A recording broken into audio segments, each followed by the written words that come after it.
Dios los bendiga, queridos hermanos de hombres y mujeres de fe. Hoy vamos a leer un poco de las bienaventuranzas.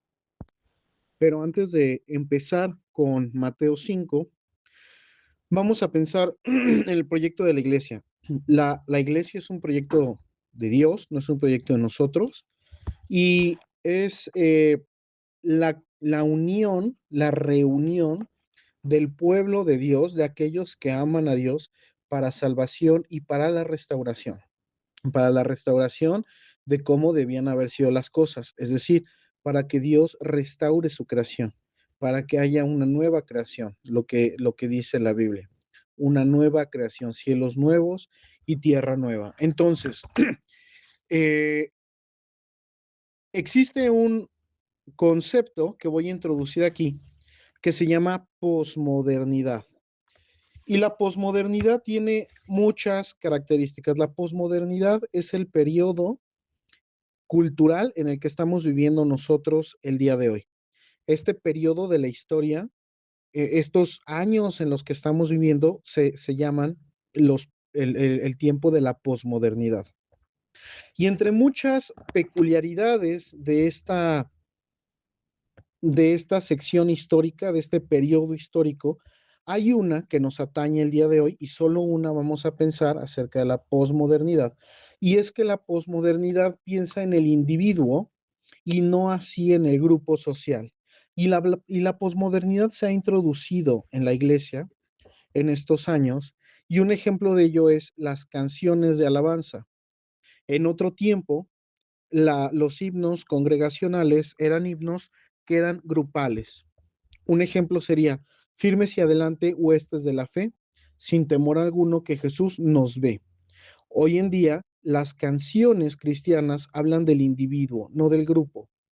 Eh, un ejemplo sería una canción que de hecho me gusta y dice, del pecado de la muerte me salvó, en la cruz compró mi redención.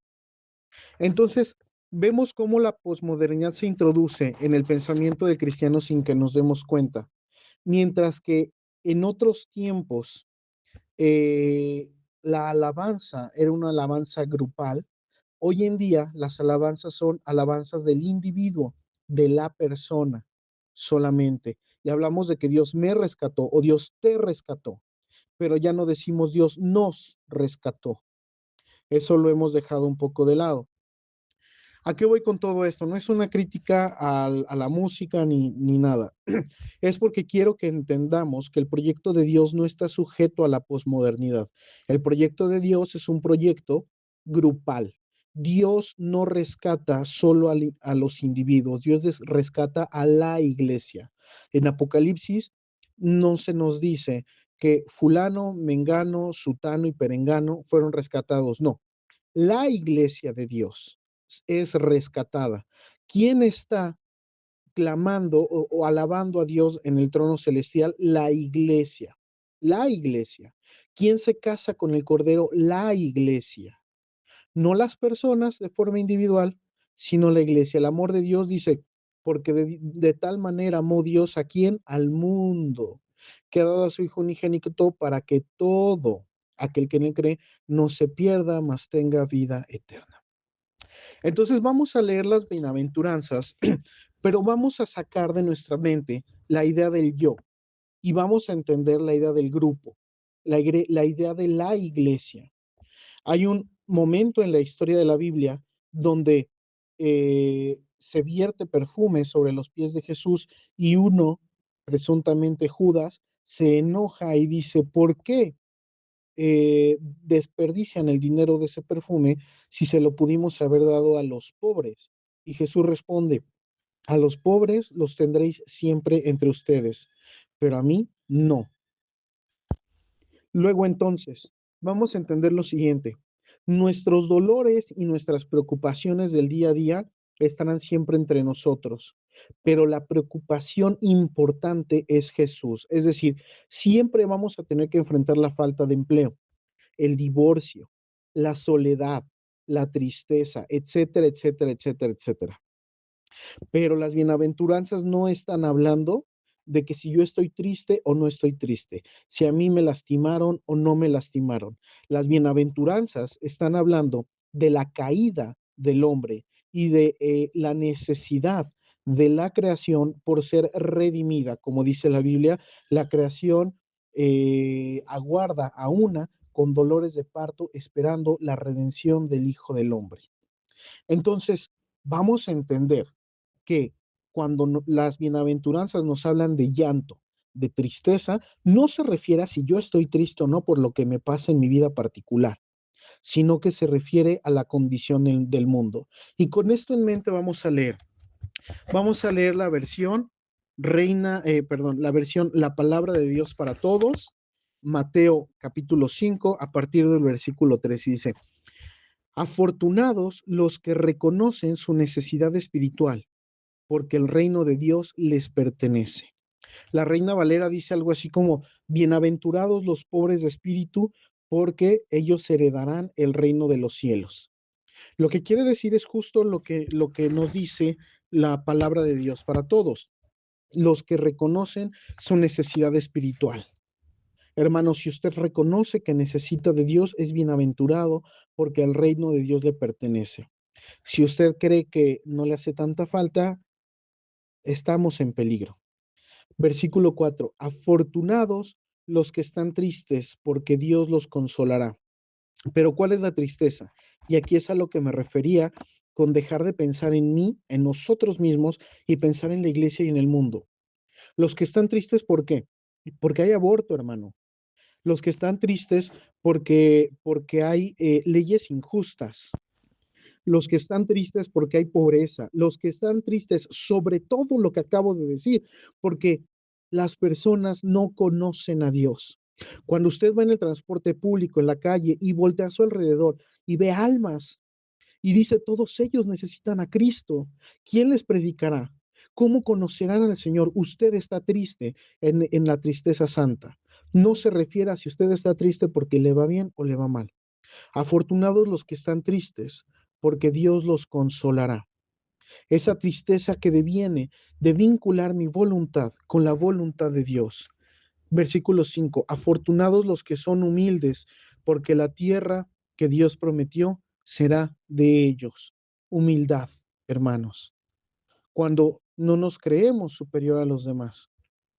6: afortunados los que tienen hambre y sed de qué? De justicia, porque quedarán completamente satisfechos por Dios. Esto se vincula mucho con lo de la tristeza, hambre y sed de justicia. Si nosotros vamos, como les decía, en el transporte público y vemos a las almas y no nos duele el corazón, es que no estamos entendiendo la voluntad de Dios. Y hambre y sed de justicia, ¿de qué justicia? Que se haga justicia, hermanos, voto por voto y casilla por casilla. No, hermano, la justicia de Dios. ¿Y cuál es otra vez la justicia de Dios? La justicia de Dios es darle al pecador lo que merece y al santo lo que merece. Pero aquí hay un truco, hermano. Usted es pecador y yo soy pecador. Entonces, la justicia de Dios implica que todos recibamos lo que merecemos, pero por cuanto todos somos pecadores, dice Romanos, por cuanto todos somos pecadores, todos estamos destituidos de la gracia de Dios. Luego entonces, Dios nos es propicio en la persona de Jesús a través de su sacrificio en la cruz. Y solo a través del sacrificio en la cruz podemos ser salvos, no porque somos buenos, sino porque Dios, Cristo, dio la vida por nosotros en la cruz. Luego, la tristeza y el deseo de justicia están vinculados. Que todos conozcan a Dios. La angustia del cristiano no tiene que ser terminar el día de hoy, ni que me vaya bien en la vida, ni que no sufra. El cristiano debe saber que va a sufrir. La angustia del cristiano es que el reino de Dios venga a la tierra, que el deseo de Dios por salvar al mundo se cumpla. Y esa es la justicia que debemos buscar. Entonces, con esto entendido, decimos: afortunados los que anhelan profundamente que el plan de Dios se cumpla, porque ellos quedarán satisfechos por Dios. Versículo 7, afortunados los que tienen compasión de otros, porque Dios también tendrá compasión de ellos. ¿Y cómo vamos a tener compasión? Ay, pobrecita persona, necesita 10 pesitos, se los voy a regalar. No, hermano. La compasión real del Hijo de Dios es dar mi vida para la salvación del otro. Como Cristo dio su vida por nosotros, así nosotros debemos dar la vida por el prójimo, sea hermano o no sea hermano. ¿Para qué?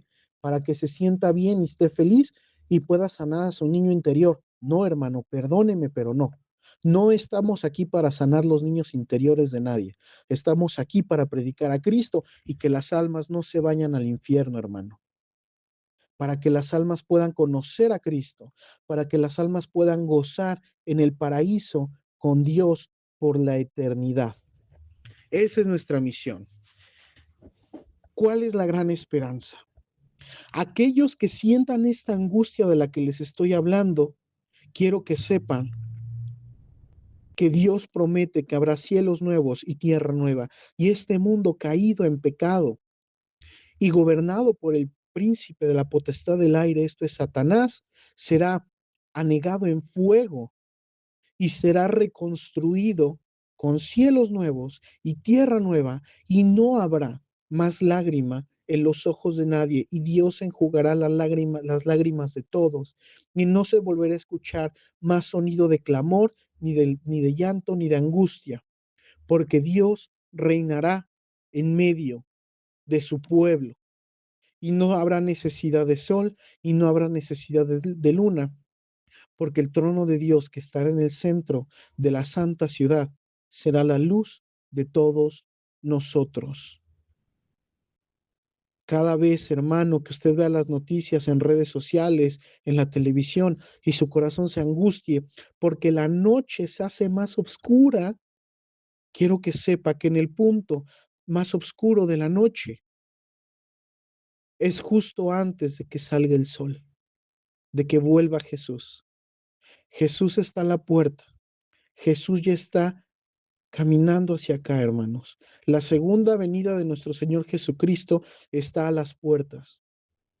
Y mejor estemos llenos del Espíritu Santo, cuya figura o símbolo es el aceite, para que no nos pase como a las 7 vírgenes, para que estemos como las 7 vírgenes prudentes y no nos pase como a las vírgenes imprudentes, para que cuando llegue nuestro Señor estemos listos, velando, de pie, despiertos en la madrugada, con nuestra lámpara llena de aceite. Y los hermanos que no se sienten conmovidos por esta esperanza tan maravillosa, si hay algún hermano que anhela más la sanidad, que anhela más el bien inmediato y el cese del dolor, hermano, le pido que vuelva sus rodillas en oración, que ponga sus rodillas en oración, Señor. Bueno, ustedes que se pongan de rodillas y se pongan en oración y busquen fuertemente al Señor Jesús, porque no estamos en este mundo para dejar de sufrir. El Señor Jesús nos dijo, en el mundo tendréis aflicción, mas confiad, yo he vencido al mundo. ¿Ustedes creen en las promesas de Dios, hermanos? Amén, digan amén si creen en las promesas de Dios. Pues les voy a dar una promesa de Dios. En el mundo tendrán aflicción. Hermanos, digan amén. Y también dice Jesús, si esto hacen conmigo, si esto hacen con el árbol verde, refiriéndose a sí mismo, ¿qué no harán con los vástagos, refiriéndose a nosotros, con la leña seca que somos nosotros? Una promesa de Jesús es que en el mundo tendremos aflicción. Digan amén ante la promesa de Dios. En el mundo tendremos aflicción, hermanos, pero confiad, Cristo ha vencido el mundo. Y después de la noche oscura viene el amanecer.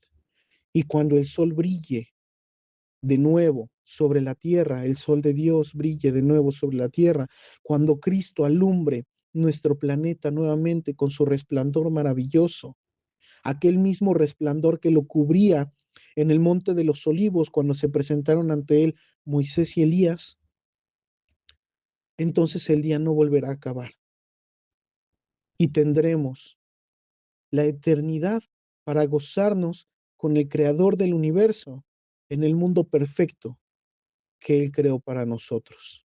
Si su alma está congojada, hermano, por los acontecimientos presentes, gócese, porque Dios ha vencido al mundo. Dios lo bendiga.